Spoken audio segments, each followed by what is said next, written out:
Chers amis, chers collègues, chers membres de l'Association de professeurs de français de Santa Catarina, je suis très heureux de pouvoir m'exprimer devant vous aujourd'hui pour cette célébration du 50e anniversaire de l'Association de Santa Catarina, de l'Association de professeurs de français de Santa Catarina. 50 ans de vie, 50 ans de militantisme, 50 ans de travail, c'est la preuve d'une réalité que l'on touche, que l'on sent, que l'on vit, c'est-à-dire la réalité d'une francophonie vivante et riche. Vous savez très bien que les professionnels de la langue française vivent bien et s'expriment en réseau.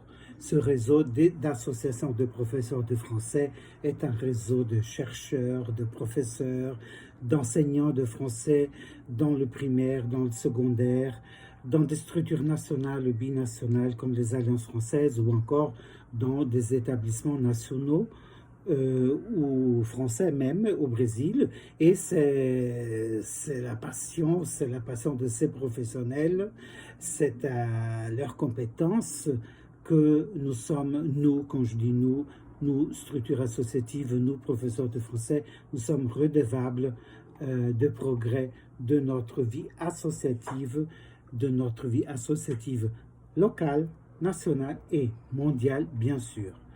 Ce réseau est depuis plus d'un demi-siècle invité à participer à des débats et à des projets des organismes gouvernementaux et non gouvernementaux.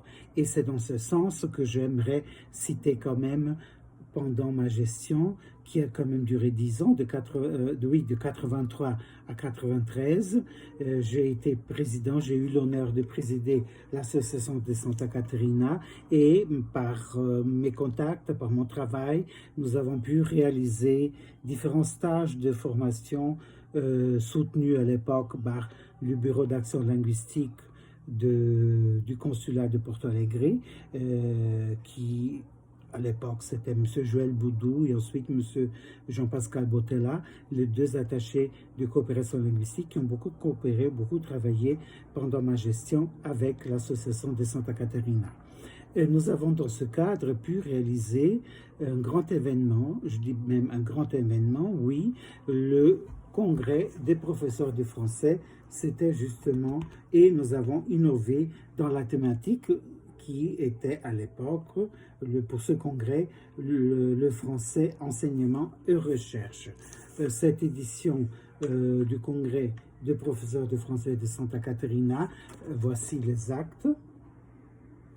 Le volume 2 des actes, et nous avons innové, ça a été applaudi par tous les participants du congrès.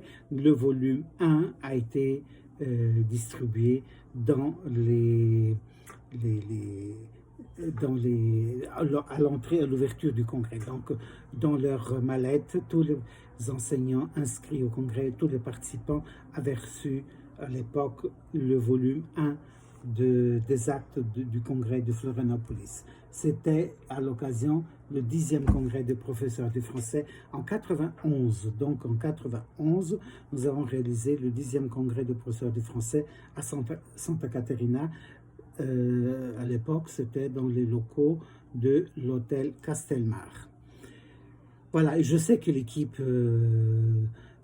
là de l'association prépare un prochain congrès dans 2 ou 3 ans à Florianopolis de nouveau. Donc, je veux dire, la formation de haut niveau des professeurs de français à Santa Catarina, dans le domaine universitaire et non universitaire, au Brésil et en Amérique latine, cette formation permettra toujours de mener des actions à la fois intellectuelles, civiques et politiques. Au-delà en effet de leur intérêt commun pour le français, les professeurs sont toujours au sein de leurs associations qui sont structurées en fédération nationale pour le Brésil, la Fédération brésilienne des professeurs de français, et en fédération internationale Fédération internationale de professeurs de français, que j'ai eu l'honneur de présider de juillet 2000 à juillet 2008. Les deux sont des structures bien adaptées à la taille de chaque réalité locale, nationale, je veux dire, et internationale. Bon, quoi d'autre? Nous avons eu aussi des projets de coopération avec l'État de Santa Catarina. Le secrétariat d'État à l'éducation, à mon époque, nous avions quelques projets. Le projet, il ne faut pas oublier que nous avons participé, l'association de Santa Catarina a participé à la mise en place et aussi à la gestion et aussi à la formation du projet pilote dirigé à l'époque par Madame Ingeborg Decker, qui était un projet plurilingue, un projet qui visait justement l'introduction des langues étrangères dans le système éducatif de l'État. Bon, ça a marché pendant une certaine période. Après, il y a eu des problèmes de gestion et le projet, malheureusement, n'a pas connu de suite. Ensuite, il y a eu un projet pendant 2 ans, de 92 à 94, au secrétariat d'État, qui concernait aussi les établissements quelques établissements scolaires publics de Florianopolis. Il faut voir un peu dans les archives, je n'ai pas en tête le titre de ce projet, mais c'était à l'époque c'était à la suite du succès de notre congrès national à Santa Catarina, à Florianopolis. Donc, ce que je veux dire, le dévouement des enseignants de langue française dans le monde et au Brésil et à Santa Catarina, ce dévouement tient une place importante pour que l'espace francophone se développe davantage. Et comme je dis toujours, espace francophone, pour moi, je le définis comme étant tout espace où la communication est réalisée en français. Donc, la salle de classe de français, pour moi, est un espace francophone. N'oublions pas que souvent, c'est l'enseignant de français qui tient la seule bougie de la francophonie dans les coins plus reculés du monde. C'est l'enseignant de français, c'est le professeur de français qui tient la bougie de la francophonie. Il est important de souligner aussi que chaque association, et la nôtre, c'est-à-dire celle de Santa Catarina, depuis sa création, mène au sein d'une commission, au sein des équipes, des thématiques, des réflexions pour la formation des professeurs et le programme de formation le plus adapté pour chaque réalité. La vie associative a une participation très importante dans les politiques linguistiques, concernant essentiellement l'enseignement du français, mais pas seulement l'enseignement du français, l'enseignement des langues étrangères.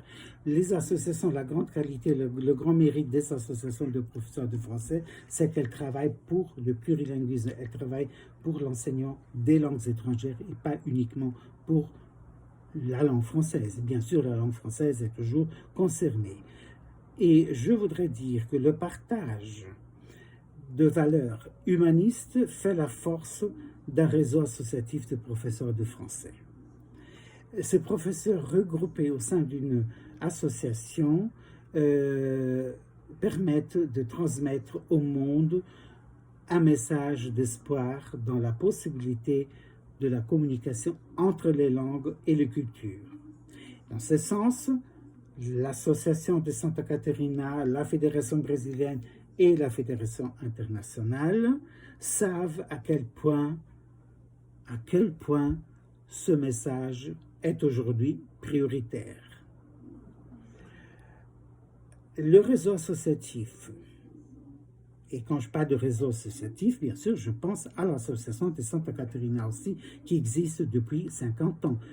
Bravo, félicitations pour les 50 ans de travail, de militantisme, des réussites et aussi des difficultés, bien sûr. Je disais que ce réseau associatif de professeurs de français s'appuie sur une structure plus forte, qui ce sont les structures fédératives nationales et internationales. Je veux dire que pour que les professeurs de français, afin que les professeurs de français puissent continuer par le biais de leur enseignement à ouvrir toujours davantage cette magnifique fenêtre sur la francophonie, il ne faut pas oublier qu'un grand nombre de professeurs de français, qu'il est nécessaire qu'un grand nombre de professeurs de français adhèrent aux associations et que les associations manifestent davantage de dynamisme. Et là, je félicite l'association de Santa Caterina qui manifeste exactement ce dynamisme dans sa structure et ce dynamisme soutenu tant auprès de leurs membres que des pouvoirs publics locaux. Et également, la diversité linguistique et culturelle soit consolidée dans le contexte plurilingue. N'oublions pas, j'ai toujours travaillé dans ce sens, en soulignant surtout que les professeurs de français contribuent par leurs compétences, par leur travail et leur militantisme à la diffusion de la langue française. Sans professeurs de français, il n'y aura pas de francophonie très longtemps. Et n'oublions pas la diffusion de la langue française, mais bien sûr, les littératures et les cultures francophones, les littératures ou la littérature d'expression française et les cultures francophones. Sur cette planète, donc les professeurs de français, je reprends l'idée, les professeurs de français contribuent par leurs compétences, leur travail et leur militantisme à la diffusion de la langue et de la langue française, de la littérature d'expression française, la culture francophone, sur cette planète riche et plurielle. Mais ça, bien sûr, il ne faut pas oublier que ça, il faut surtout souligner que ce dévouement politique et de formation correspond dans de nombreux cas à des actions associatives qui ne peuvent pas s'accomplir sans l'investissement de moyens personnels des professeurs. C'est cet investissement personnel, cet investissement individuel, je veux dire collectif, mais qui peut former une collectivité formée par des individus, les individus qui sont des professeurs de français, cet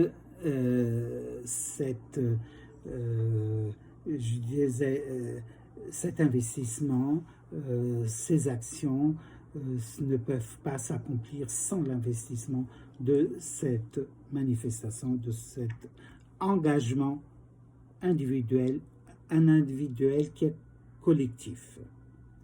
Voilà, félicitations à l'association de professeurs de Santa Caterina. Moi, je suis très heureux parce que cette association m'a ouvert les portes de la francophonie. N'oublions pas, si j'étais jamais inscrit dans une association, je n'aurais pas pu courir les différents couloirs de la francophonie que ma carrière, que ma vie professionnelle m'a proposé. Je suis fort heureux et je suis très reconnaissant à l'association de Santa Caterina qui est à la base de tout mon travail associatif, de toute cette carrière que j'ai pu construire au long de ces 40 ans de travail. Je vous remercie beaucoup. Je remercie encore une fois, je tiens vraiment à remercier à l'équipe qui a eu cette initiative pour célébrer les 50 ans de l'association de Santa Caterina.